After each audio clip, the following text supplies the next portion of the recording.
Hi, welcome to my weekly update. I am extremely foggy and tired and just kind of exhausted today, so I'm going to do my best to get through all of this.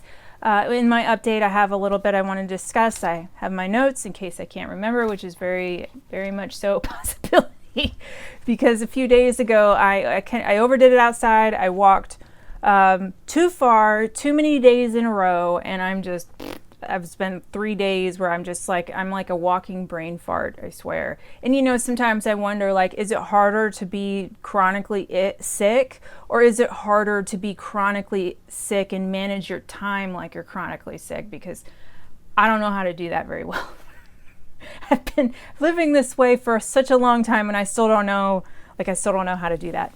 I guess it's because I don't have a baseline. But anyway, so the first thing I want to talk about today is a series of letters I sent out last month, and I sent them to Georgia government officials, so two senators, Senator Warnock and then also Senator Ossoff, and then also the Attorney General of Georgia, Christopher Carr. And in these letters, I was urging them to please protect patients' right to choose natural desiccated thyroid supplements as their go-to, thyroid supplementation product, and to also kind of, I really struggle and hesitate to call what the FDA has done here with NDT a ban, because I guess technically it's not, but they've done it in such a way that it makes it impossible to comply within the set timeline that they provided. So it is kind of like a workaround ban. I mean, technically they're saying they're reclassifying NDT or natural desiccated thyroid supplements as a biologic, which is an insanely rigorous, complicated, and absolutely exorbitantly expensive process to go through, and it takes a very long time to get a biologics license. And a lot of these smaller manufacturers of natural desiccated thyroid supplements will not be able to either afford or comply within time because what they've set into motion is just so unrealistic. And as far as I know, to date, NDT manufacturers have received letters from the Federal Drug, or the FDA, asking them to cease production, and they, to my knowledge, to date have not received any notification saying, hey, you can go ahead and resume production. So, while it's kind of being kicked around with this biologics thing and everything, it's not being produced. So people who are depending on natural desiccated thyroid supplements to manage their thyroid conditions are, I don't know. I mean, if the manufacturer runs out of NDT, what then? They have to go back over to synthetic prescription thyroid hormones, which for some people, it just doesn't work. So, yes, I sent out those letters, and I received one response, only one, and that was from Senator Warnock, which you can see here. Now, it's, I don't know, our government officials are very busy, so I greatly appreciate Senator Warnock taking the time to respond to me. But yeah, so on that note, I want to talk about the next series of letters that I wrote. So I received an email from EWG a few days ago, and they were talking about the 2006 Farm Bill containing language that will essentially do away with state food safety regulations and just leave everything up to the federal government. And there's some problems with that. Just if I say that, I foresee a lot of problems with that just right out the gate, which is that the federal government takes forever to get anything done. So as things change and science evolves, we learn more, they can't keep up with that. So if we're spraying glyphosate on everything and people are getting sick, it would be more of an emergency kind of situation to have that particular substance banned in our food production or our food supply. But yeah, so what they were saying is that the language in the 2006 Farm Bill, it would overturn the local pesticide laws nationwide. So Congress is currently considering an amendment to remove this language or this provision. And so that's what these letters were for. I sent these letters to the same 3 individuals, Senator Warnock, Senator Ossoff, and then also Attorney General Christopher Carr. And in them, I'm telling them to please support this amendment and, to help protect state laws against pesticides and food safety regulations. And, and as I was kind of, I signed I sent out the letters, which I'm including a link down to the page where I sent the letters out. It's really easy. You just enter in your information. They pull up your government officials and it sends the letters out for you. It's very fast. And I think it's an incredibly important cause right now. But, as I was kind of reading outside of that email what this farm bill is all about, it sounds like it's a huge piece of legislation. And it's not just for 1 year, it would be changing the regulations moving forward for many years.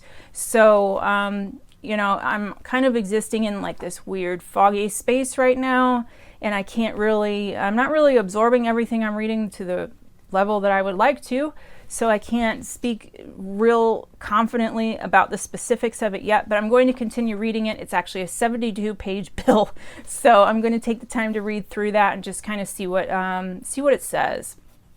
But yeah, so I'm including a link down in the description of the page that was sent to me by EWG, so you too can write your government officials to get this amendment, hopefully get it the support it needs so that the language that is being pushed by Bayer Monsanto right now to essentially do away with statewide or state pesticide laws nationwide, that needs to be stopped. So link in the description. And I'll also include a link to the 2006 Farm Bill. Okay, so a quick update on health stuff. So, waking up from brain damage after so long is really challenging. It's very confusing, and I've basically got to learn a whole lot of stuff that most people that are watching this already know, which is like budgeting, managing finances, just money in general, because when I hit my head, that was one of the first things that went, was my ability to manage finances in the sense of understanding time properly. Because with concussions like that, my perception of time, it was no longer was linear anymore. Meaning that I was awful, like telling like how I didn't have any concept of how long a day was, or a week, month, year. And then you add in the long-term memory loss on top of that, and it just gets all kinds of messy. So your concept of time turns into like this nebulous cloud in a way. Like if you were to go through my phone and you look at my alarms, I literally have different alarms every 5 to 10, maybe 15 minutes, because I simply could not, it was the only way I could manage time.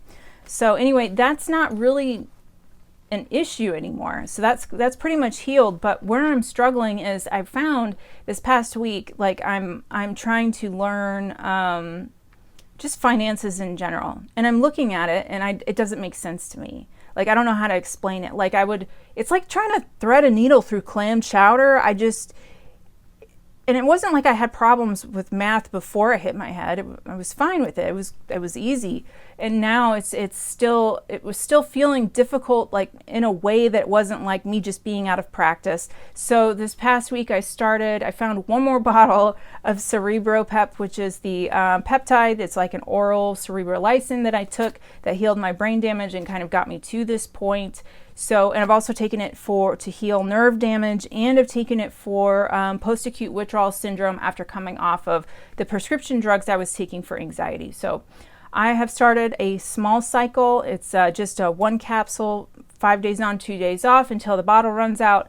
And I'm going to see if that helps. So I'm like 3 days in on that, and I can already see, like I could sit down and I understood. I looked at my credit report and I was like, oh, this is what I have to do to fix this. And it sounds so simple, but those things were simply not connecting.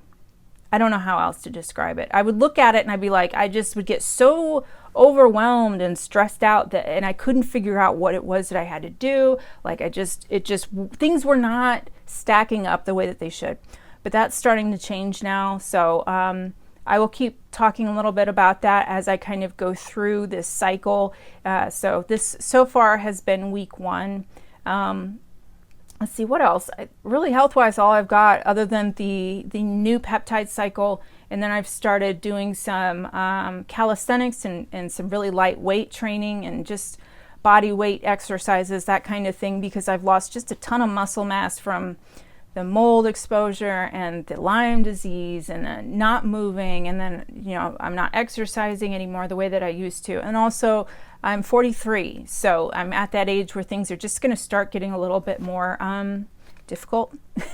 And I'm no longer taking my hormone replacement pellets, which I absolutely hate that, but you know, it is what it is right now. So anyway, yeah, got the exercise that I'm building back into my day. It really makes me feel great. But then the downside of that is that I am very good at pushing myself too hard, which is exactly what I did earlier this week. I had 2 days in a row where I walked. One day I got like 5,000 steps, and the next day I think I got like 11,000 steps, and that was enough. I couldn't get out of bed for like 2 days after that. It wasn't because I was sore. I'm just so exhausted that my brain won't go. I don't know how else to describe it. And nothing fixes it. Caffeine doesn't fix it. Food doesn't fix it. Absolutely nothing fixes it other than just resting for a few days. So pretty sure that's the post-exertion malaise from chronic fatigue syndrome or SEERS or whatever. I don't know. I've got so much stuff going on with me. There's no telling. So I'm just going to wrap this up now and just spend the rest of the day trying to relax. But anyway, thank you for joining me this week. I hope you will take the time to write your government officials about the 2026 Farm Bill, about the pesticides. That would be great. Anyway, I will see you next week. Take care. Bye.